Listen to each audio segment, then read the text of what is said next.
Hello friends, welcome back to the channel. Last lecture में हमने share capital से related basic चीज़ें देखी थी, मतलब कि इंट्रोडक्शन ऑफ शेयर कैपिटल देखा था।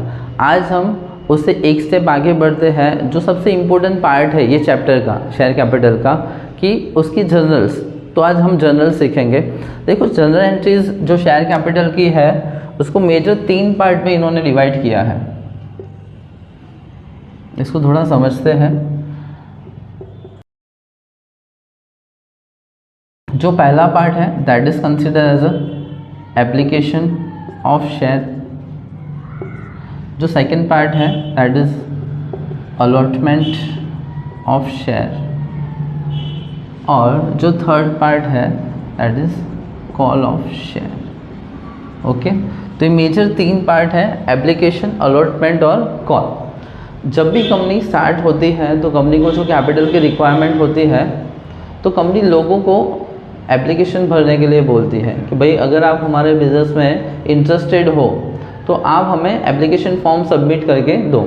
तो कंपनी जब भी ये एप्लीकेशन फॉर्म मंगवाती है तो उसके साथ कुछ अमाउंट भी मंगवाती है, तो that is called amount of application received. जो फर्स्ट है amount of application is received.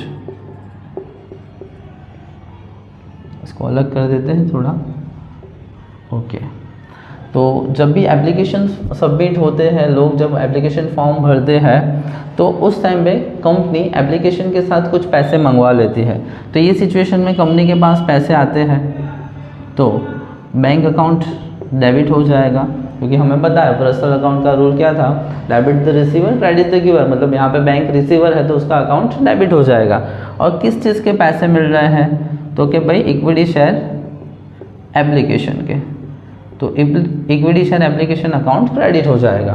तो फर्स्ट एंट्री है when the amount of application is received. Okay, तो ये फर्स्ट एंट्री हो गई when the amount of application is received.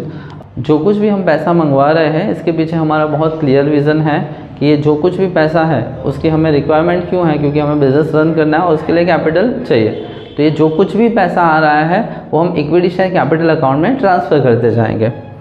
तो second है when amount of application transfer to capital account. तो ये जो हमें एप्लीकेशन के पैसे मिले हैं वो हमें इक्विटी शेयर कैपिटल अकाउंट में ट्रांसफ़र कर देने हैं। तो इसकी एंट्री होगी equity share application account debit to equity share capital account. Okay, तो ये first entry when the amount of application is received, और जो कुछ भी हमें मिला है वो हमें ट्रांसफ़र कर देना है कैपिटल में। ओके, अब बहुत बार ऐसा होता है कि कंपनी ने जितने शेयर्स के लिए एप्लीकेशन मंगवाई है उससे ज़्यादा एप्लीकेशन मिल जाती है। तो ये सिचुएशन में जितना भी एक्सेस अमाउंट कंपनी को मिला है वो कंपनी रिफंड कर देती है। तो उसकी एंट्री देख लेते हैं।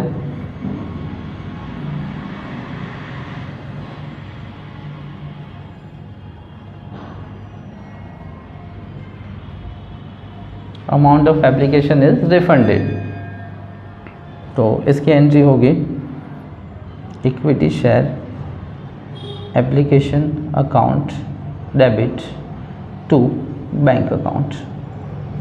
मतलब जो कुछ भी आपके पास एक्स्ट्रा अमाउंट आई है रिलेटेड टू एप्लीकेशन वो आपको लौटा देनी है। तो जो एप्लीकेशन है वो डेबिट हो जाएगा और बैंक अकाउंट क्रेडिट हो जाएगा। तो मेजर ये 3 एंट्रीज आपको देखने को मिलती है एप्लीकेशन के साथ। पहली when the amount of application is received, second आपको जो एप्लीकेशन के पैसे मिले हैं वो कैपिटल में ट्रांसफ़र कर देने हैं, और थर्ड, देखो थर्ड एंट्री सब में आएगी ऐसा ज़रूरी नहीं है। अगर आपको एक्सेस अमाउंट मिली है एप्लीकेशन की तो अगर रिफ़ंड करनी है तभी ये थर्ड एंट्री आएगी, अदरवाइज ये थर्ड एंट्री नहीं आएगी। तो ये मेजर 3 एंट्रियाँ हैं that is related with the application. अब अलॉटमेंट देखते हैं। कंपनी ने जितने शेयर्स अलॉट किए हैं, ओके, मतलब लोगों को जितने शेयर्स दिए हैं उसके साथ जो भी कुछ भी बाकी अमाउंट होगी वो कंपनी मंगवाएगी। तो when the amount of allotment is called up, मतलब कि अलॉटमेंट के पैसे जब कंपनी मंगवाती है उस टाइम पे एंट्री क्या होगी, तो equity share allotment account debit to equity share capital account. जब भी अलॉटमेंट के पैसे कंपनी मंगवाएगी तो एंट्री क्या होगी, equity share allotment account debit to equity share capital account. अब ये कंपनी ने पैसे मंगवा लिए, अब ये पैसे कंपनी को मिल जाएंगे, तो when the amount of application is received, जब कंपनी को पैसे मिल जाएंगे तो डेबिट क्या होगा, बैंक अकाउंट। तो बैंक अकाउंट डेबिट टू किस चीज़ के पैसे मिले हैं हमें, अलॉटमेंट के, to equity share allotment account. Okay, पता चला। तो अलॉटमेंट के साथ सिर्फ 2 एंट्री आपको ध्यान में रखनी है। First, when the amount of allotment is called up, मतलब जब भी अलॉटमेंट के पैसे मंगवाते हैं तो एंट्री क्या होगी, equity share allotment account debit to equity share capital account. और जब ये पैसे कंपनी को रिसीव हो जाएंगे तो एंट्री क्या होगी, bank account debit to equity share allotment account. उसी तरह कॉल पे जाते हैं, तो when the amount of call is called up by company, जो कुछ रिमेनिंग अमाउंट होगी तो जब कंपनी कॉल के साथ मंगवाती है तो उसकी एंट्री होगी equity share call account debit to equity share capital account. Okay, देखो यहाँ पे कॉल मैंने एक ही लिखा है, ये डिपेंड करता है कंपनी के ऊपर कि कंपनी कितने कॉल मंगवाती है, 1 भी मंगवा सकती है, 2 भी मंगवा सकती है, 3 भी मंगवा सकती है, तो इसमें कोई रिस्ट्रिक्शन नहीं है। ये डिसाइड करती है कंपनी कि उनको जो भी पैसा रिकवर करना है वो कितने कॉल में करना है। ओके, तो when the amount of call is called up by the company, entry क्या होगी, equity share call account debit to equity share capital account. जब ये पैसे कंपनी को मिल जाएंगे, when the amount of call is received, जब ये पैसे कंपनी को मिल जाएंगे तो पैसे आएंगे तो क्या होगा, बैंक अकाउंट डेबिट टू किस चीज़ के पैसे मिल रहे हैं, तो क्या, इक्विटी शेयर कॉल के, to equity share call account. Okay, तो अगर आप ध्यान से देखोगे तो मेजर ये 7 एंट्रियाज है that is related with the equity share capital.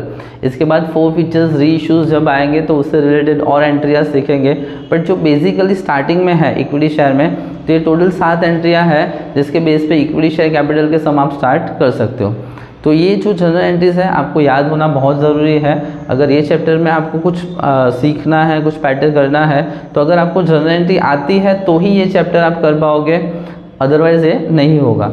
ये जो भी आज हमने जनरल एंट्री सीखी है ये कंपलसरी आपको आपकी नोटबुक में लिखनी है, लर्न करनी है, और उसका अपने आप को खुद एक रिटर्न टेस्ट देना है। रिटर्न टेस्ट देने के बाद आप चेक करोगे, अगर कोई एंट्री गलत है तो वापस से वो आप लर्न करोगे और वापस से टेस्ट दोगे, क्योंकि इसके सम आप तभी कर पाओगे जब आपको जनरल एंट्री आती है। तो okay, bye, take care of yourself. Next lecture में मिलेंगे ये जो जनरल एंट्री हमने सीखी है उसी के एक सम के साथ। Okay, bye, take care of your self.